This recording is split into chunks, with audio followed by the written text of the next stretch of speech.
Hi friends, అందరికీ welcome back to our channel. ఏపీలోని మహిళలకు ఉగాది కానుకనైతే ప్రకటించడం అయితే జరిగింది.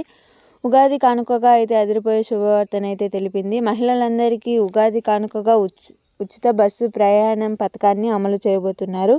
ఈ పథకానికి సంబంధించి కొన్ని కొత్త రూల్స్ రావడం అయితే జరిగింది. ఈ ఉచిత బస్సు ప్రయాణం పథకం అమలు చేసేటప్పుడు మీ దగ్గర ఏ డాక్యుమెంట్స్ ఉండాలి అనే దాని గురించి పూర్తి సమాచారం ఈ వీడియోలో మనం తెలుసుకుందాము. ముందుగా మీరు వీడియోలోకి వెళ్ళే ముందు లైక్ చేసి నా ఛానల్ని సబ్స్క్రైబ్ చేసుకొని పక్కన ఉన్న బెల్ ఐకాన్ మీద క్లిక్ చేద్దాం.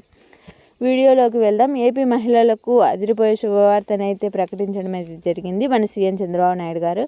ఈ ఉగాది కానుకగా ఉచిత బస్సు ప్రయాణాన్ని అమలు అయితే చేయబోతున్నారు. ఇదివరకే ఈ విషయాన్ని చెప్పడం అయితే జరిగింది. దీనికి సంబంధించి అఫీషియల్ అప్డేట్ అయితే కనుక రావాల్సి ఉంది.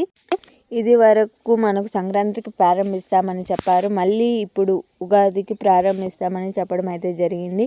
అందులో భాగంగానే ఈ ఉగాది నుండి అమలు చేయబోతున్నారు. ఈ పథకానికి సంబంధించి తెలంగాణ, కర్ణాటకలో ఏ రూల్స్ ఉన్నాయో అదే రూల్స్ని ఏపీలో కూడా ప్రారంభించాలని ప్రభుత్వం అయితే భావిస్తుంది. అయితే ముందుగా ఒక రూల్ని అయితే కనుక రాష్ట్ర ప్రభుత్వం చెప్పడం అయితే జరిగింది. అందులో భాగంగా ఏ జిల్లా మహిళలు ఆ జిల్లాకు మాత్రమే ఉచిత బస్సు ప్రయాణం అయితే చేయాల్సి ఉంటుంది.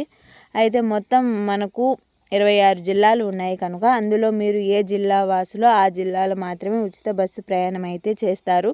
వేరే జిల్లాలోకి వెళ్ళాలి అంటే కనుక తప్పనిసరిగా మీరు టికెట్ అయితే తీసుకోవాల్సి ఉంటుంది. దీనికి కూడా ఇదివరకే అఫీషియల్ అప్డేట్ కూడా రావడం అయితే జరిగింది. మనకు మంత్రి సంధ్యారాణి గారు చెప్పడం అయితే జరిగింది. సో మీరు ఏ జిల్లా వారో ఆ జిల్లాలో మాత్రమే ఉచిత బస్సు అమలు చేస్తామని చెప్పడం అయితే చేశారు.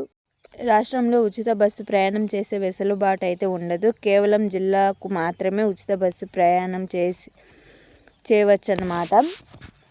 ఇక ఈ పథకానికి ఉగాది తర్వాత చేయడం అయితే జరిగిందండి. మరి ఈ యొక్క ఉచిత బస్సు ప్రయాణం చేసేటప్పుడు మీ దగ్గర ఉండవలసిన డాక్యుమెంట్స్ ఏంటి అని చూసుకున్నట్లయితే మీ దగ్గర డ్రైవింగ్ లైసెన్స్ లేదంటే కనుక original Aadhaar, voter ID card ఏదైనా ఒరిజినల్ ఉండవలసి ఉంటుందండి. అలాగే స్మార్ట్ ఫోన్లో మీ జిరాక్సులు కానీ ఫోటో కాపీలను చూపిస్తే కనుక అనుమతి అయితే ఉండకపోవచ్చు. అలాగే గుర్తింపు కార్డులలో ప్రయాణికురాలి ఫోటో, అడ్రస్ స్పష్టంగా కనిపించేలా ఉండాలి. పాన్ కార్డులో అడ్రస్ అలాంటివి ఉండవు కనుక పాన్ కార్డును అలో చేయరు.